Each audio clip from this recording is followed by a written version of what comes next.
Igor Jankę, dzień dobry. To jest Układ Otwarty, niezależny program o Polsce i świecie. Dziś o Izraelu, o tym, jak dużo politycznie Izrael traci w całym świecie praktycznie, w których krajach traci najbardziej, jaki skutek będzie miała zapowiedź z jednej strony uznania Palestyny przez kilka państw, z drugiej strony zapowiedź pełnej okupacji Gazy przez Izrael. O tym za chwilę porozmawiam z moim gościem. Przypominam Państwu, że dla słuchaczy Układu Otwartego mamy 10 miejsc w Szkole Przywództwa Instytutu Wolności. Jeszcze możecie aplikować to ostatnie dni. Warunkiem wstępnym jest napisanie krótkiego tekstu, pół strony, jednej strony, o 3 najważniejszych rzeczach, w jakich Państwa zdaniem nowo wybrany prezydent i rząd powinni się zgodzić. Jakie są te strategiczne rzeczy? Po przysłaniu do nas tego tekstu odeślemy Państwu ankietę i będziemy procedować dalej. Serdecznie zapraszam. Link do Szkoły Przywództwa i mail znajdziecie pod nagraniem. Tyle zapowiedzi, łączę się z moim gościem. A oto mecenasi Układu Otwartego. Oanda TMS Brokers, dom maklerski oferujący możliwość inwestycji w instrumenty z całego świata, w tym fundusze ETF, a także oprocentowanie wolnych środków na rachunku. Kliknij link w opisie. Rosnące koszty IT hamują rozwój Twojej firmy? Z Amzo obniżysz wydatki nawet o 70%, wybierając polizingowy sprzęt IT sprawdzony, wydajny i gotowy do pracy. Kliknij link w opisie i pobierz specjalną ofertę dla firmy.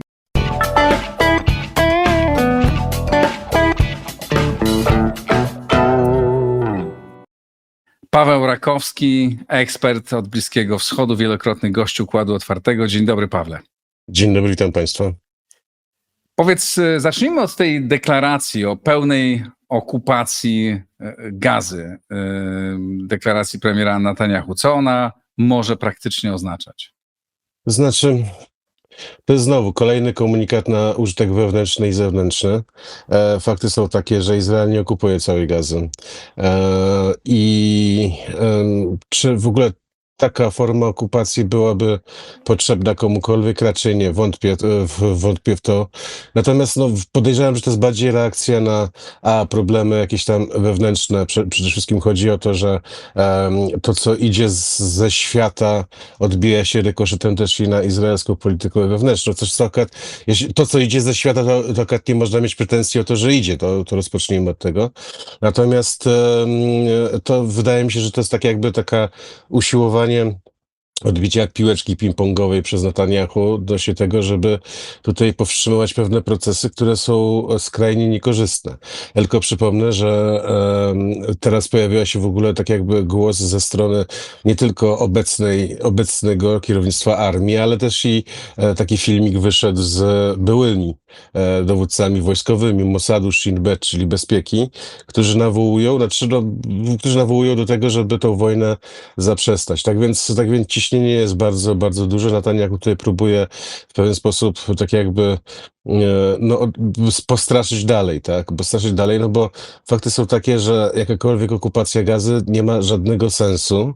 Generalnie ta wojna nie ma wielkiego sensu, ale ona jest i co z niej musi wynikać, a widzimy, że świat się bierze naprawdę bardzo na poważnie odnośnie tego, żeby co z tej wojny wyniknęło, coś co Netanjahu, i tu chyba podejrzewam, że jest zgoda pomiędzy Netanjahu, większością Izraela oraz większością diaspory żydowskiej, że że z tej wojny nie może wyniknąć to, żeby powstało państwo palestyńskie.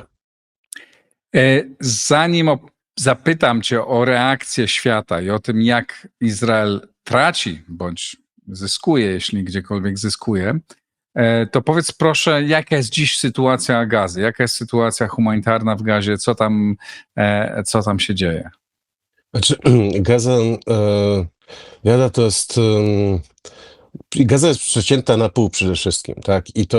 I to trzeba uwzględniać, ponieważ pomoc humanitarna, która jest pod Gazą, czyli od strony egipskiej, ma bardzo duże problemy, żeby wjechać do Gazy, bo jest bardzo duży problem z dystrybucją tego wszystkiego. To znaczy nie ma żadnej siły wewnątrz Gazy odnośnie tego, żeby po prostu te punkty dystrybucyjne zorganizować tak, żeby tam był ład i skład. No bo nie ma ładu i składu. To też trzeba to zrozumieć ludzi, którzy są tam, że chcą jak najszybciej otrzymać tą paczkę, tak? Więc tutaj to jest jedna rzecz. Druga rzecz jest taka, że w chwili obecnej są tak jakby trzech aktorów w Gazie, tak? To znaczy jest oczywiście Hamas, który no dalej rządzi Gazą, znaczy w sensie w sposób taki, na ile warunki mu pozwalają i taką walutą, jeśli chodzi o dzięki której utrzymują tą władzę i dzięki której utrzymują też swoje aktywa personalne, to jest pomoc humanitarna. To znaczy, no pieniądze są niepotrzebne, tak? W tym systemie są pieniądze już niepotrzebne. Paczki żywnościowe i inne takie rzeczy są walutą podstawową, dlatego też Hamas dąży do tego, żeby przejąć jak najwięcej pomocy humanitarnej i to, co wjeżdża od strony Egiptu, często jest po prostu w pewien sposób przejmowane, dobrowolnie albo pod przymusem. Tu też nie można mieć pretensji do tych egipskich tirowców, tak, że ulegają, no bo no, jak się ma, prawda, kilkadziesiąt karabinów przed sobą, no to też się nie dyskutuje. Drugim takim aktorem, który się pojawił ostatnio, to jest milicja kolaboracyjna. To jest milicja, to jest w ogóle o tyle ciekawe, że Yasser Abu Shabab to jest lider tej milicji kolaboracyjnej, człowiek, który jest analfabetą najprawdopodobniej. Jakiś czas temu opublikował felieton Wall Street Journal, tak? Więc chyba pierwszy raz była taka sytuacja, że analfabeta opublikował felieton w tak szanowanym medium. Natomiast Czym jest ta milicja? Milicja to są grupy, które w pewien sposób były skonfliktowane z Hamasem, albo się skonfliktowały w trakcie tej dwuletniej wojny i ona tak jakby też operuje w okolicach Rafah, czyli tego przejścia. Wedle doniesień medialnych zaczynają kontrolować coraz więcej terenów. Też tak jakby zajmują się dystrybucją pomocy humanitarnej, no bo to jest najważniejsza waluta. Szacuje się ich na około 6 000 karabinów, no i oni rzucają wyzwanie Hamasowi. To jest milicja, która jest wspierana przez Izrael, przez Egipt i przez kilka państw niewymienianych z nazwiska, ja to tak nazywam. No i to jest powiedzmy, i to pewne jest to, że jeżeli kiedykolwiek dojdzie do zawieszenia broni pomiędzy Izraelem i Hamasem, rozpocznie się wojna domowa w Gazie, pomiędzy właśnie Hamasem i tą milicją Abu Shababa i zresztą teraz oni na siebie polują, ale to już jest ten. No i jest oczywiście kwestia trzecia, czyli Izrael. Izrael tak właściwie kontroluje kilkanaście punktów wewnątrz strefy Gazy, przede wszystkim korytarz Netzarim. To jest korytarz łączący północ z południem i tak jakby odciął północ Gazy od świata de facto. I kwestia humanitarna jest, największe problemy humanitarne są w pozostałościach po obozach dla uchodźców, a to mówię pozostałościach, tak? Tutaj kilka odcinków programów temu, prawda, wyjaśniałem, czym jest Gaza, więc tutaj już nie będę na tym tracił czas i największy problem jest taki, że pomoc humanitarna nie za bardzo ma jak dotrzeć do północnej części strefy Gazy, przede wszystkim do zrujnowanych obozowisk. I tam jest największy dramat humanitarny, tak? Czyli, że bo same miasto Gaza, czy też Deir el-Balah, czy jakieś tam inne punkty, no powiem tak, no jest źle, ale nie jest tragicznie pod wieloma względami, tak? Więc tutaj te kwestie tych pozostałości, tych ruin po obozach dla uchodźców, czy też te nowe obozy, które powstały dla Palestyńczyków z tych obozów dla uchodźców, tam jest sytuacja najgorsza i tam też są robione zrzuty. Przynajmniej były robione zrzuty takie spadochronowe z tą pomocą humanitarną. Widzę w mediach, że te zrzuty oceniane są dość, tak jakby ich skuteczność tych zrzutów jest oceniana raczej negatywnie. To znaczy, że dość duża część tego ląduje w morzu, że zdarza się, że po prostu ludziom to spada na głowę i ich zabija. Więc tu jest ten największy problem, jeśli chodzi o takie jakby kwestie humanitarne i stąd też te największe naciski.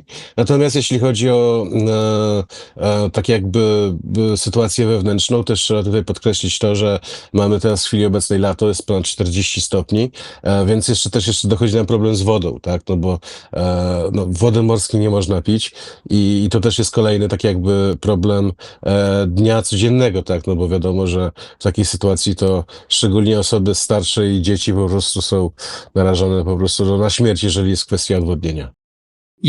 Na ile szacuje się dzisiaj liczbę ofiar w Gazie i na ile problem głodu jest powszechny, a na ile to jest wycinkowa sprawa. Znaczy, na podstawie moich informacji, tak, czyli tutaj znowu, bo ja wiem o tym, że akurat w mieście Gaza są sklepy spożywcze i tam są towary, tak, więc to wygląda w ten sposób, że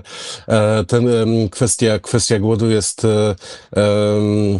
no tak jakby miejscowa, choć ciężko to miejscem nazwać, tak, bo kiedyś to były punkty na mapie, teraz już nie są punkty na mapie, więc istotą pewnego rodzaju też jest to, że Izrael tak właściwie jak się wznowiła wojna po 18 marca, to znowu kazał Palestyńczykom z północy wychodzić na południe, tak, więc ci, co nie wyszli, mają problem więc tutaj kwestia tego głodu, to ja bym uznał, że akurat tam jest. Czyli jakbyśmy popatrzyli na mapę, jakbyśmy poszukali tych z przedwojennej mapy Gazy, jakbyśmy popatrzyli na obozy dla uchodźców, tam gdzie one były, to tam można powiedzieć, że tam jest głód.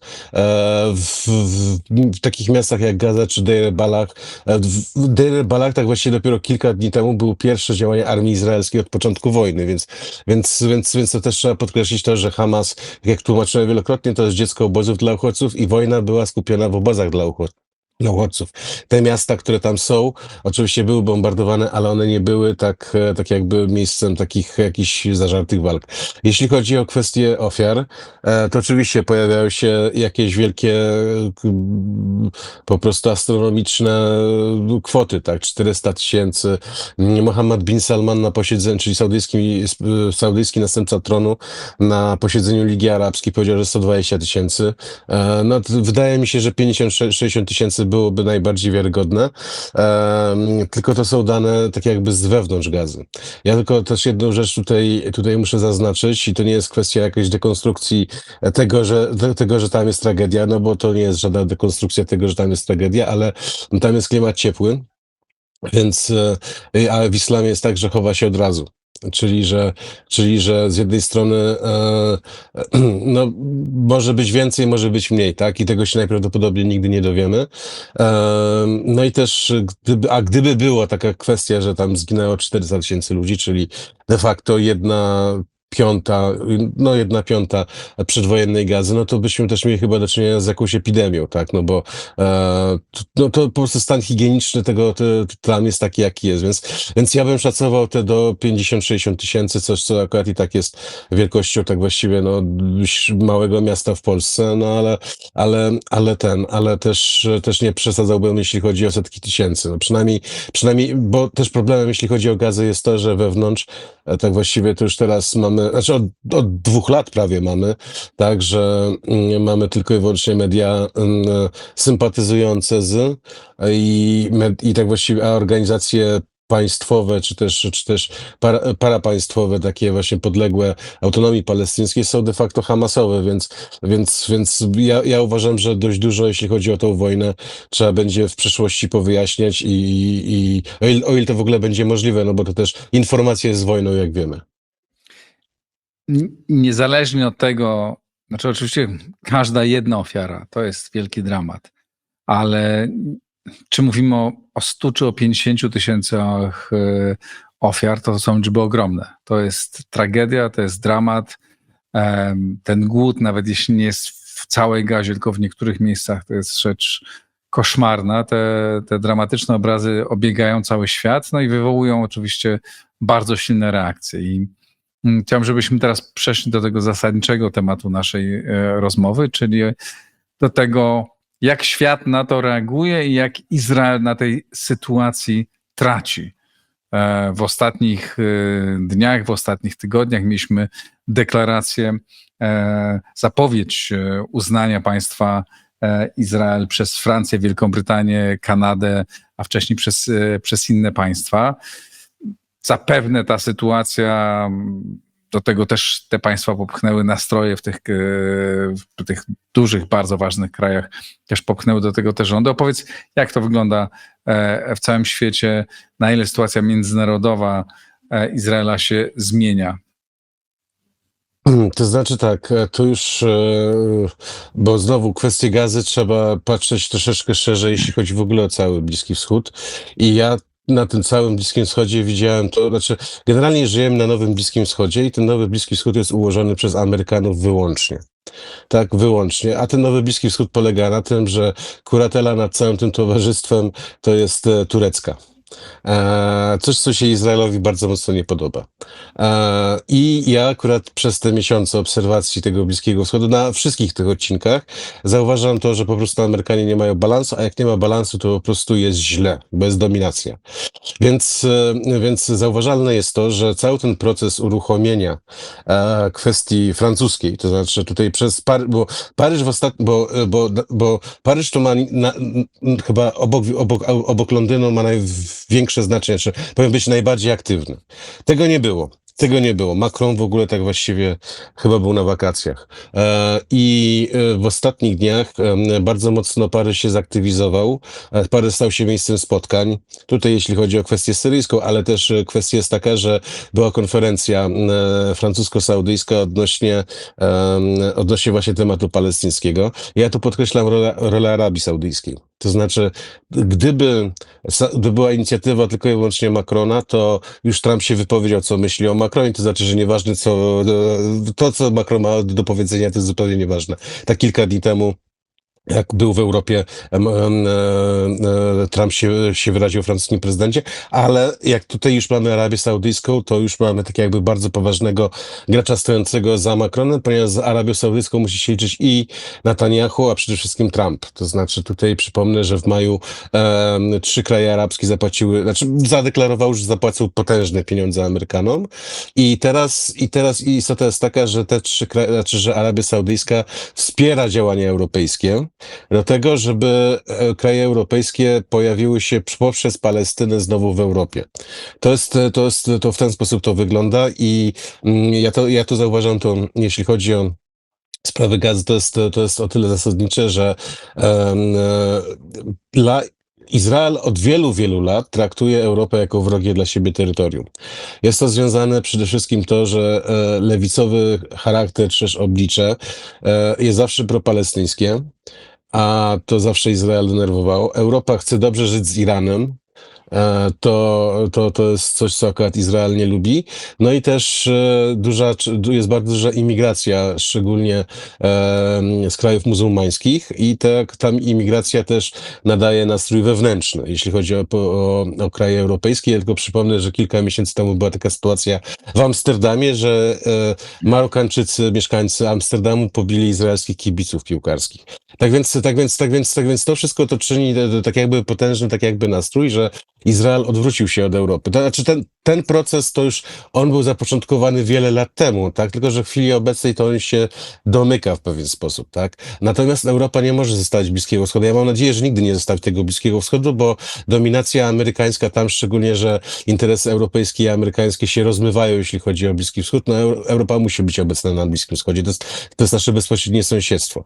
Dlatego też wydaje mi się, że obecna presja krajów europejskich plus Kanady, plus arabska przede wszystkim, może doprowadzić do bardzo ciekawej sytuacji, mianowicie, bo co wynika z wojny w Gazie? Tak, to już jest nasze kolejne spotkanie, o którym mówimy odnośnie wojny w Gazie i zawsze chyba mówimy to samo. Bo z tej wojny nic nie wynika. Nic, po prostu nic. Mówimy o kolejnych ofiarach, mówimy o kolejnych jakichś tam intrygach politycznych, ale z wojen zawsze coś wynika. Zawsze coś wynika. Tak, z wojny ukraińsko-rosyjskiej też coś kiedyś wyniknie. Tak, znaczy, wynika już nawet wiemy, już wiele widzimy z tego, co będzie wynikało po chwili obecnej.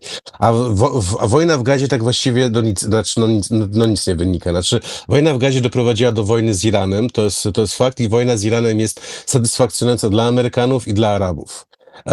Ponieważ jakbyśmy rozmawiali o Bliskim Wschodzie przed atakiem Hamasu na Izrael, to byśmy mówili o wielu różnych rzeczach, o wpływach rosyjskich, irańskich, chińskich i tak dalej. Teraz wszystko jest wyczyszczone i Amerykanie tak właściwie teraz rozmawiają z Chinami, z Indiami i Bliskim Wschodem się w ogóle już nie interesują, bo nie mają po co się interesować. Wszystko już jest jasne. Tylko zostaje ta Gaza. I moim zdaniem Arabowie, Europa i inne kraje, być może też tutaj dojdą do tego kraje azjatyckie, tak jakby chyba wiedzą o tym, że jak zrobią dużą presję, bardzo dużą presję na Amerykanów, to Amerykanie, to Donald Trump może w pewien sposób powiedzieć Netanyahu: nie chcę, ale muszę. Nie chcę, ale muszę. Ponieważ Amerykanie, Donald Trump do tej pory się nie wypowiedział odnośnie kwestii palestyńskiej. Amerykański ambasador w Jerozolimie Huckabee powiedział, że państwa palestyńskiego może nie być, ale i Donald Trump nic na ten temat nie powiedział. Nic. Nic. Nawet ostatnia wizyta Witkoffa w Gazie też ja uważam, że to był tak jakby bardziej rekonesans niż... No bo mówienie o tym, że głodu w Gazie nie ma, że nie ma katastrofy humanitarnej jest już po prostu niepoważne. Znaczy, bo tego nie można w żaden sposób podważyć. Więc ja uważam, że akurat to jest tak jakby presja zewnętrzna mająca na celu doprowadzenie do tego, że państwo palestyńskie zostanie uznane, czyli że państwo palestyńskie de facto kiedyś tam powstanie. I to by była największa klęska dla Benjamina Netanyahu i generalnie, a Izrael przynajmniej wokół tego jest dość mocno zjednoczony, żeby tego nie było. I moim zdaniem teraz Netanyahu będzie starał się tematy opóźniać, jak najbardziej się da, no bo Netanyahu zawsze jest mistrzem opóźnienia tematów, tak? Wiele rzeczy różnych poopóźniał i wyszło to mu na dobre, więc wydaje mi się, że do wrześniowego posiedzenia ONZ, no bo ono jest kluczowe, tak? Wtedy tak ma Francja, Kanada, i kilka innych krajów uznać Palestynę. Tylko że co to uznanie Palestyny de facto czyni? No nic, no bo na przykład Rosja uznaje Palestynę, tak? I co z tego? No nic, no żeby było, no bo Palestyna de facto jest czymś takim jak państwo, tylko brakuje kilku ważnych rzeczy, takich jak na przykład terytorium. I co jest o tyle jeszcze ważne, Izrael też nie chce doprowadzić do tego, żeby to Hamas poprzez atak 7 października żeby Palestyna była bonifikatem za ten atak. No bo Hamas już się wypowiada całkiem otwarcie, już z Kataru tam ci wielcy mędrcy z hamasowego KC już się wypowiadają, że to ich zasługa, że OWP 35 lat negocjowało i nic nie wynegocjowało. Czyli OWP, czyli Organizacja Wyzwolenia Palestyny, ta konkurencyjna partia, która doprowadziła do powstania autonomii palestyńskiej. No Hamas tak właściwie przez 2 lata wojny doprowadził do tego, że cały świat uznaje Palestynę, chce uznać tą Palestynę i chce doprowadzić do powstania państwa palestyńskiego, które Hamas popiera. To jest o tyle ciekawe, że Hamas teraz chce rozwiązanie dwupaństwowe, tak? No bo Hamas wychodzi z założenia, bierzemy wszystko, co możemy dostać. Jeżeli dostaniemy tylko jedną górkę, bierzemy to. I to jest o tyle, znaczy z jednej strony oczywiście Izrael już nie ma moim zdaniem żadnych takich poważnych kart odnośnie tego, żeby powstrzymać tą lawinę, bo już teraz po tej wojnie, ta wojna tak właściwie, znaczy na pewno spowodowała to, że ulica, tak, szeroko rozumiana, ulica krajów zachodnich jest antyizraelska. Właśnie, a co to, jakby na co to przekłada się? Znaczy, co to konkretnie oznacza dla Izraela? Ta bardzo silna zmiana nastrojów w świecie zachodnim, która na początku była na ulicy, no ale potem się przekłada na politykę. No to znaczy, Europa, bo tutaj mówimy o Europie tak bardziej, tak o Australii to nie za bardzo się mogę wypowiadać. Natomiast Europa to generalnie żyła w takim pewnym rozkroku, to znaczy gospodarczo wiadomo, że wszelkie układy z Izraelem są bardzo dobre. Natomiast to nie chodzi o Izrael, tylko też często i firmy z kapitałem żydowskim, tak, które akurat tutaj w tym wypadku działają zintegrowanie, ale to po prostu jest dobry układ, tak, no bo Izrael płaci albo kupuje, no generalnie jest dobrze. Więc tutaj, jeśli chodzi o Europę, to jest bardzo duży problem taki, że z jednej strony jest presja społeczna, która w państwach demokratycznych o tyle ma sens, że może zmienić władzę. No po prostu może zmienić władzę i to jest coś, co każdy polityk, prawda, się tego boi najbardziej, tak? I jeszcze tracić władzę przez Gazę, to już jest pewnego rodzaju absurd, tak jak by było w Holandii, tam w Niemczech, prawda, w Belgii, no to też by było absolutnie taka jakby sprawa niedorzeczna, więc moim zdaniem... I politycy reagują na nastroje społeczne, tak? Tak samo w Polsce. Przedstawiciele polskiego rządu w ostatnich dniach nawet, tak? Coraz bardziej krytycznie wypowiadają się na temat Izraela, co spotyka się z retorsją, z odpowiedziami ze strony Izraela, ale podejrzewam, że Tu politycznie w kraju im to nie szkodzi, przecież tylko wzmacnia. To znaczy, jeżeli chodzi przynajmniej o ten tweet Donalda Tuska, no to mogę skomentować w ten sposób, że Europa zmierza w kierunku Palestyny, ale tutaj Donald Tusk zmierza w kierunku Ameryki, tak? No bo to też jest o tyle ciekawe, ale tak jak mówię, no Amerykanie wydaje mi się, że akurat oni są, bo Donald Trump też się musi liczyć z pewnymi faktami, tak? 4 miliony głosów muzułmańskich ma w Stanach, więc to są prezydent, znaczy burmistrzem Nowego Jorku może być muzułmaninem, burmistrzem chyba Minnesoty może być muzułmanin, więc to są fakty, z którymi oni też się liczą, ale ich to mniej dotyka niż Europę. Natomiast, bo Izrael tak właściwie, bo problem Gazy, jeżeli kwestia Europy już była zrozumiała dla Izraela ze wzajemnością, tak teraz jest inny problem, mianowicie to, że kraje arabskie, które były sojusznikiem Izraela i to widzieliśmy, tak? Tu już nie ma o czym tutaj mówić. Jak była wojna irańska, to przecież te wszystkie drony, rakiety były tam wspólnie zestrzeliwywane. Teraz jest inna sprawa taka, tak jakby ten sojusz względem Iranu, on dalej jest aktualny, ale Iran już nie jest taki, jaki był i teraz tak jakby Izrael może się czuć troszeczkę wykolegowany z całego tego układu, no bo ten duet Turcja-Arabia, znaczy Turcy i Arabowie, to pokazali na odcinku syryjskim szczególnie, że tutaj oni sobie doskonale radzą bez Izraela, więc sytuacja naprawdę nie jest taka, znaczy ona nie jest tak, znaczy Izrael wydaje mi się stara się ignorować, to znaczy to, że my tutaj jesteśmy jakoś tam sobie przetrwamy i tak dalej, natomiast wydaje mi się, że jeśli chodzi o odcinek zachodni, to tak jakby no cóż, no, ta narracja odnośnie tego, że Hamas jest organizacją terrorystyczną, już nie działa.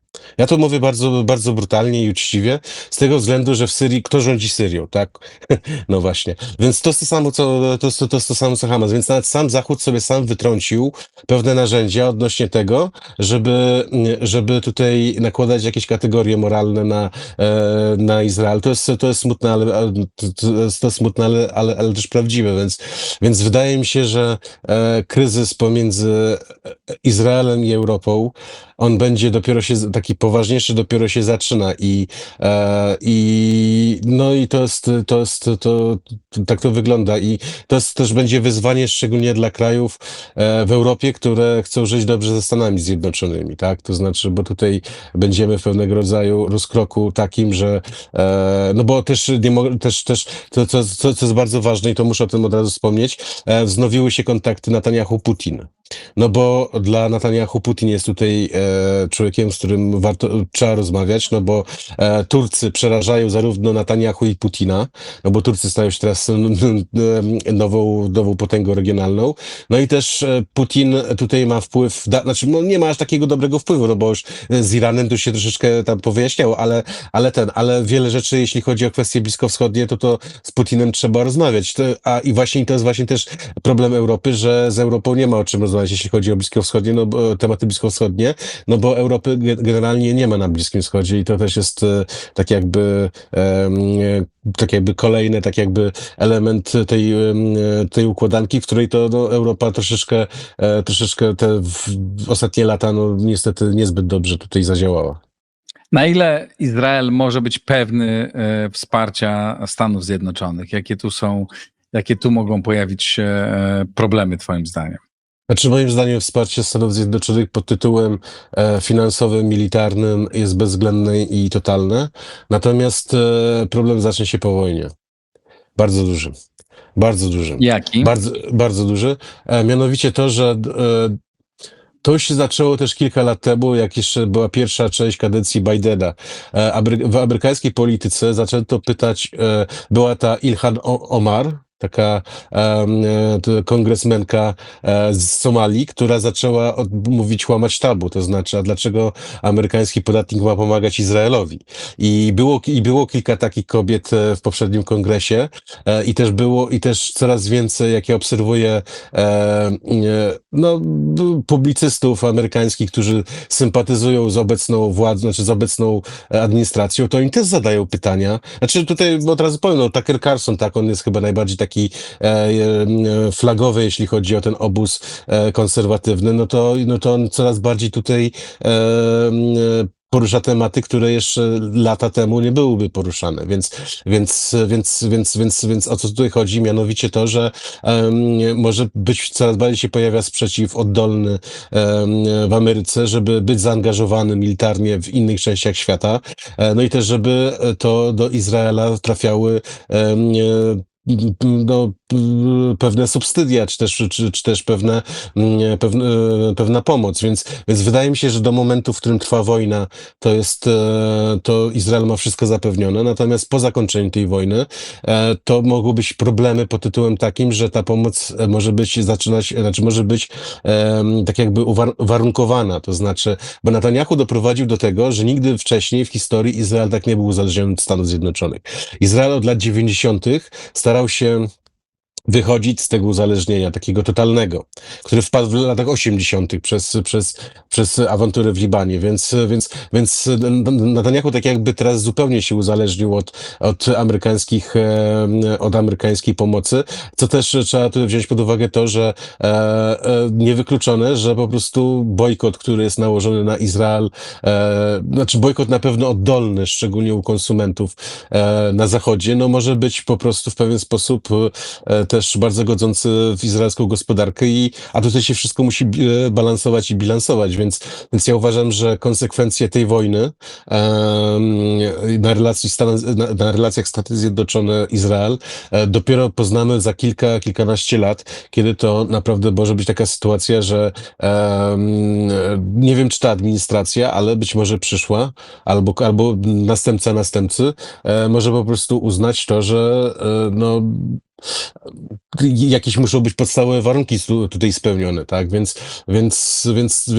uważam, że akurat z jednej strony to akurat może być bardzo mocno uwarunkowane, ale z drugiej strony, obserwując tą tak zwaną globalną intifadę i obserwując te protesty w Stanach, obserwując też to, że antysemityzm się uruchomił, no to ja troszeczkę znam narody starożytne i wiem, jak one działają i wydaje mi się, że tutaj kwestia tego antysemityzmu no może być tak jakby, może dla tych zwolenników globalnej intifady może im zrobić bardzo poważne problemy w życiu, w przyszłości jeszcze, bo to też jest ze sobą powiązane. Gdybyś miał porównać sytuację międzynarodową Izraela przed 7 października i dzisiaj, czyli momentem wybuchu napaści Hamasu na Izrael i dzisiaj, na ile ona się zmieniła realnie? Znaczy, wszystko się zmieniło.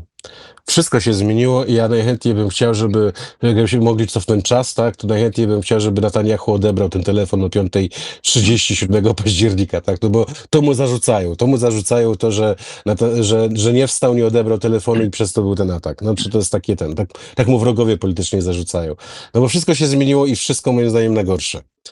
Jeśli chodzi o cały Bliski Wschód, a ten Bliski Wschód też nas dotyczy i będzie nas bardziej dotyczyć niż nam to się wydaje. Natomiast A czy Izrael jest dziś państwem dużo słabszym? Bo przecież ma potężne wsparcie Stanów Zjednoczonych ciągle. Dużo słabszym. No znowu, jak definiujemy słabość i potęgę, tak? No bo są tak, no Tel Awiw jest tam miejscowo, tam dostał rakietami, tak? Północ Izraela jest tam miejscowo zgruzowana, tak? No to wojna jest, duże są koszty społeczne tego wszystkiego, to na pewno.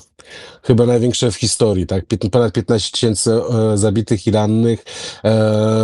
Tam izraelskie media alarmują, że PD PTSD, tak, czyli ten stres pourazowy, w ogóle jest to jakieś tam totalne w ogóle, tak jakby te koszta społeczne będą gigantyczne, tak, i są gigantyczne. I o sytuacji politycznej, o sytuacji gospodarczej, o sytuacji międzynarodowej państwa. Znaczy międzynarodowy to jest Izrael jest pariasem, tak? To znaczy jest takim pariasem totalnym, no bo przed 7 października różne rzeczy były na wokandzie i przed 7 października, ja przypomnę, byliśmy bardzo blisko, żeby uruchomić ten cały projekt pod tytułem Indie, Bliski Wschód, Niemcy, tak? Czyli ten cały szlak, który miał tak jakby zbalansować, czy też zbilansować jedwabny szlak. I to była też kwestia normalizacji z krajami arabskimi. Teraz kraje arabskie stawiają jednoznacznie Palestyna najpierw, tak? Więc Izrael jest pariasem. Izrael jest pariasem w regionie, jest pariasem na świecie też mogę tak powiedzieć. I z tego chyba długo nie wyjdą. To znaczy chyba w ogóle, w takiej kilkuletniej perspektywie, jaką jestem w stanie sobie wyobrazić, to jestem w stanie sobie wyobrazić to, że oni po prostu z tego nie wyjdą, tak? I co też jest niestety bardzo ważne, Gaza jest takim taranem, który niszczy zachodni świat, to znaczy niszczy świat instytucji ułożonych po 1945 roku, z tego względu, że tak jakby Gaza wykazała tą bezradność Zachodu zupełnie, tak?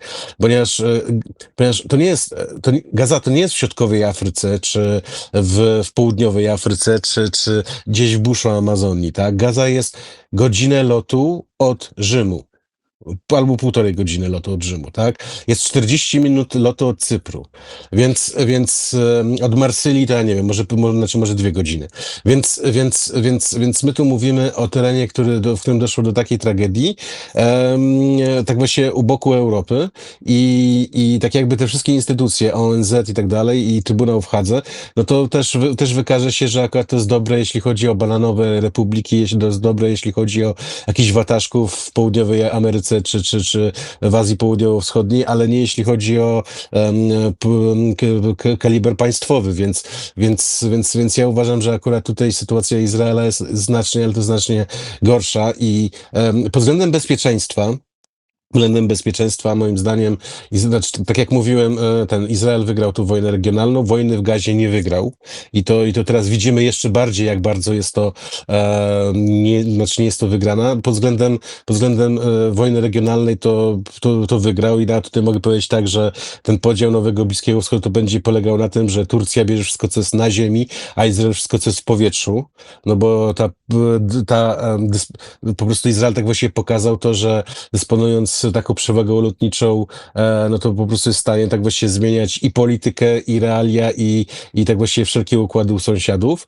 Natomiast wewnątrz, no to też tutaj muszę się też odnieść do tego, że Ben Gvir, który co prawda jest postacią bardzo kontrowersyjną, bardzo tak jakby, który jest niewpuszczany już, bo tam coraz więcej krajów odmawia mu wjazdu. No jednak obawiam się, że w przeciągu najbliższych kilku miesięcy, albo raczej przy następnych wyborach, on może być jeszcze większe poparcie niż ma.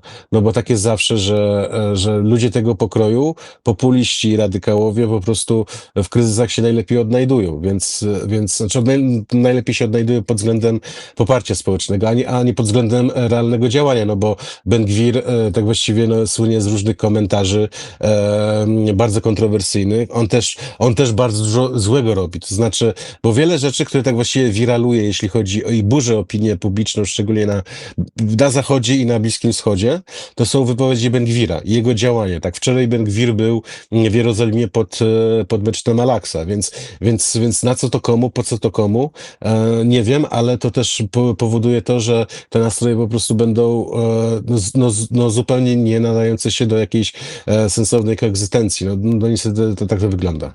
Na koniec tej oceny, na ile Izrael osłabł, jak to się przekłada na gospodarkę, na funkcjonowanie firm i codzienne życie w Izraelu? To znaczy, wedle jakichś słupków, wedle słupków gospodarczych i giełd i tak dalej, to jest lepiej niż było. Tak? To jest pewnego rodzaju fenomen, natomiast wiadomo, wojna troszeczkę napędza gospodarkę zawsze, ale to jest jedna rzecz. No, póki jest jakaś mobilizacja, no to zawsze jest patrzenie na sprawę portfela, może po prostu troszeczkę z innej perspektywy. Z tego, co media informują, nieźle. Znaczy nieźle. Ja akurat tutaj się odniosę do pewnej sytuacji, że chyba media izraelskie informują o tym, że coraz więcej jest tak zwanych Ali, czyli że Żydów, którzy przyjeżdżają do Izraela z krajów zachodnich szczególnie, z Francji, i to akurat tak właściwie pomaga też gospodarce, szczególnie w sektorze turystycznym, że gdzieś ci ludzie muszą mieszkać, więc mieszkają na koszt państwa w hotelach. Natomiast no, Izrael generalnie jest bardzo trudnym miejscem do życia, no bo jest bardzo drogim krajem, ale to bardzo drogim krajem i gospodarka izraelska jest podporządkowana sektorowi high-tech. I ten sektor high-tech chyba nie ma co narzekać, no bo generalnie sobie dobrze radzi.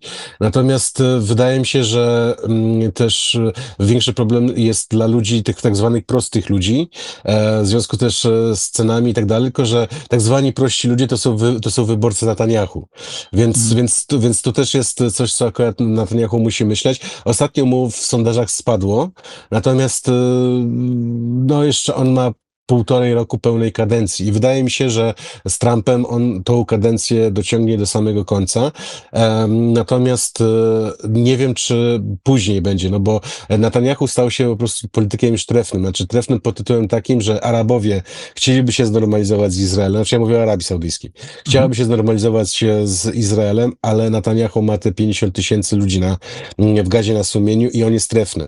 Więc wydaje mi się, że chyba wszyscy czekają na to, żeby Netanyahu sobie poszedł, no bo z perspektywy amerykańskiej Netanyahu wykonał naprawdę olbrzymią robotę. To znaczy, no, zmieniło się wszystko, tak? Iran tutaj dostał po zębach, wszystko już jest z Iranem, tak właściwie tutaj się robi. Syria, Liban, znaczy dzisiaj jest kwestia rozmów rządu libańskiego z Hezbollahem odnośnie rozbrojenia. No tutaj tylko ta kwestia palestyńska nie wychodzi i wydaje mi się, że kwestia palestyńska zdymisjonuje w końcu Netanyahu, też z tego względu, że no, te przyszłe relacje z krajami arabskimi, żerowane przez Amerykanów, to niestety jest z perspektywy Izraela o wiele lepszy partner niż Europa. No tak to jest niestety, jeśli chodzi o znaczenie Starego Kontynentu w obecnych czasach. Bardzo Ci dziękuję. Paweł Rakowski tłumaczył, jak się zmieniła sytuacja Izraela w ostatnich latach od momentu ataku Hamasu na to państwo i potem tego wszystkiego, co dzieje się między innymi, czy przede wszystkim w Gazie. Paweł, bardzo Ci dziękuję. Dziękuję bardzo.